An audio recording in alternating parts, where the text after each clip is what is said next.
ඔය සද්ද ඇහුණාම අද කාලෙ පොඩ්ඩනං කියන්නේ ඕනෙද එපාද ඕනෙමද කියලා. හැබැයි අනු ගණන්වල ඉඳපු පොඩ්ඩ හැටියට අපිට මේකට එන්නේ වෙනස්ම මතකයක්. ඒ තමයි මෙන්න මේ වෝල්ස් කියන අමුතු අයිස්ක්‍රීම් එක.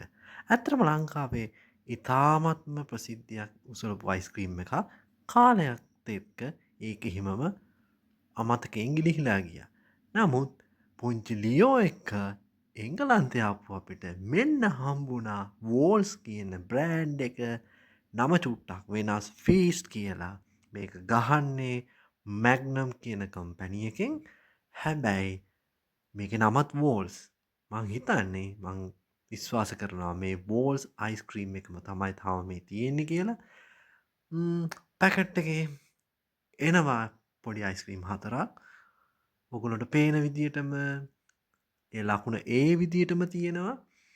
ලංකාවේ තියෙන දැන් තියෙන අයිස්ක්‍රීම්වලට බොහොම සමාන පෙනුමක් තියෙන්නේ. ඉතින් අපි අමතක කරේ නෑ අපේ චූටි ලියෝටත් මේක රස බලන්න දෙන්න. මොකද එයා හරිම ආසයි මේවට. හැබැයි අපි යාට වැඩිපුර දෙන්න ගියේ නෑ මොකද මේ තියෙන හීතලත් එක්ක එයාට හෙම්බිරිසාව එහෙමද හැදේත් දන්නේ නෑනේ. එයා නං ඉතින් වෙනද වගේ අනේ මන්ද කනවද එපාද කන්න ඕනෙද වගේ තමයි කෑවේ. හැබැයි මිනිහට එක ආසාාවක් ආව පස්.